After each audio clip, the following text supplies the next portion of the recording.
is Andrea.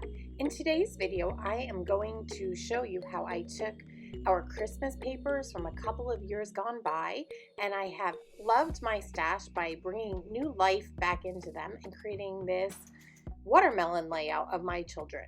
So let's get started and I'll show you exactly how I put this together.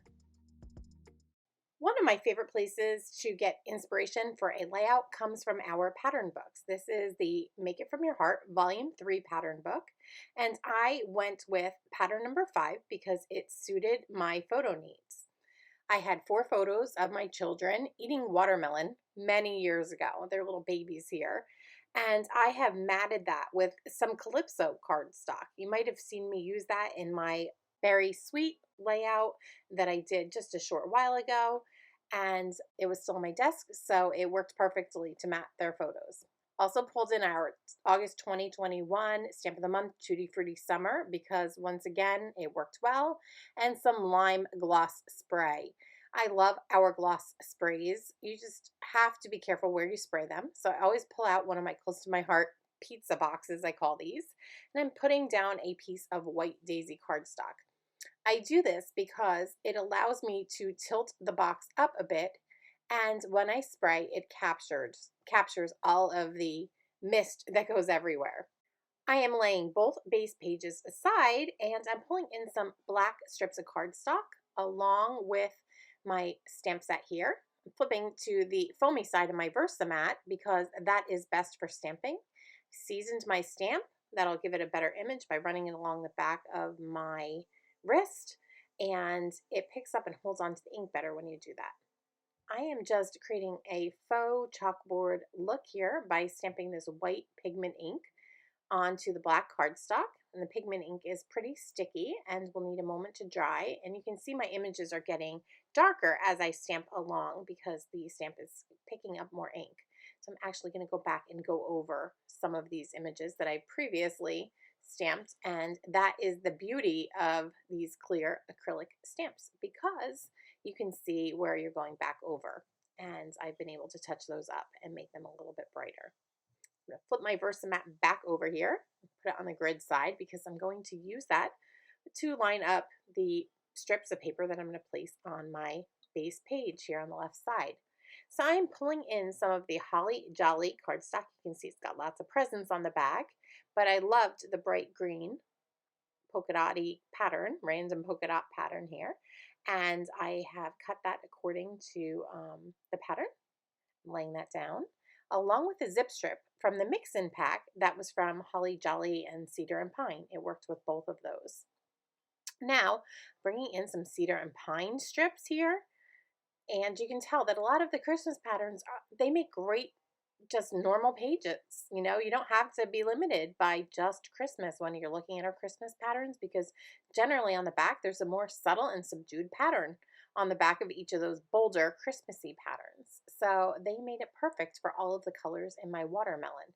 This too is a piece from Holly Jolly, that green gingham, and I just loved how all of the different colors of the Christmas greens came together. You'll see that I've got the green trees in the background, and the goggles that are on my son's head are green, and then there's also the green in the watermelon itself, and that's a little hard to see right here, but there's so many different hues of green, and I felt that they were all bright and they worked well with the colors of nature in this layout. So I am just seeing where this black strip of summer fits here, and you're going to see me fuss with it a bit because I've added that. That's extra. It wasn't in the pattern. The green gingham was, although I modified the size down to a 10-inch strip because that was what I had left in my stash of cardstock, and it worked. So I went with that. There, you know, sometimes you don't always have 12-inch strips left in your stash, but it's okay to modify and just use what you have. It feels so gratifying to lighten your load of papers in your stash, and I love using them in unexpected ways, like using this Christmas paper for a summer layout. So I have been holding on to these photos for a long time, and I guess I found the right the right paper to go with it. Happened to be Christmas, but it works. So I'm just going to adhere down these pictures of my son here. You can see him at first, he's contemplating how to eat this watermelon, and then he's digging in.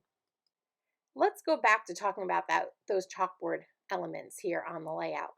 What I like about stamping on strips is that if something doesn't work out, you don't have to lay it down to the layout.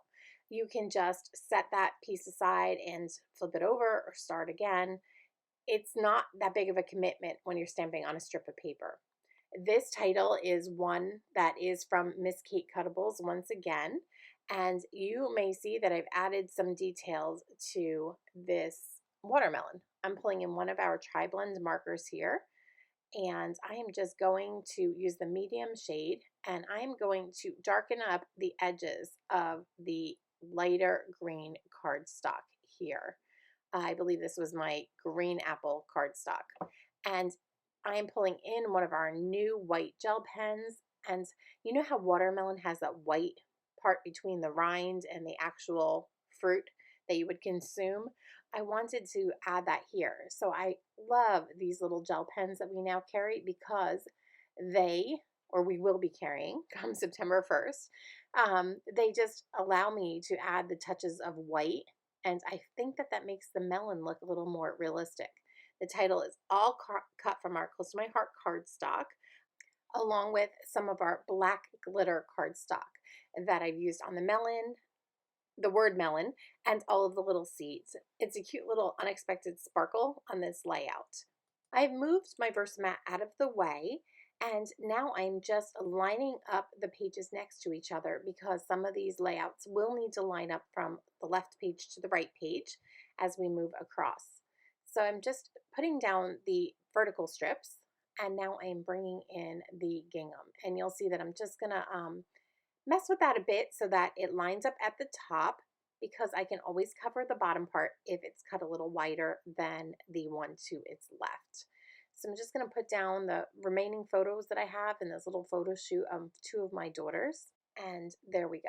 I'm going to put down that strip, and we have matching pages now. I'm also going to pull in these black splashes. I think they look like splashes of water, but I thought that they would make the perfect little watermelon seeds. And so I'm going to stamp those directly to the base pages on top of the green gloss spray and make just a random pattern here and there. They were just such a fun little addition to my background paper. I just love how it pulls the black elements in the title and the chalkboard strip all together by just adding those extra little pops of black. Now, I'm also going to pull in my little watermelon pieces here that I have cut, and I'm going to move those around the page, and I think I'm settling on that arrangement. So I'm just going to tape those down really quickly. And then I have two more seeds that I've cut out of the SVG, and those are cut out of charcoal cardstock and the black glitter paper as well. And they're fun little additions over here.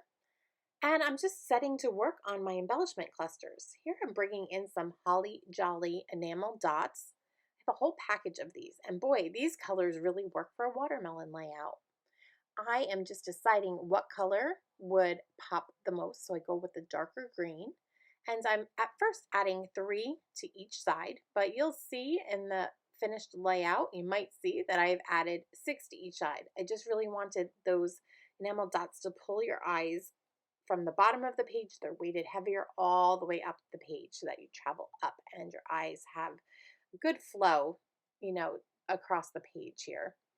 So now I pulled in some candy apple ink, and I'm just adding some little red circles that were part of the Tutti Frutti Summer stamp set.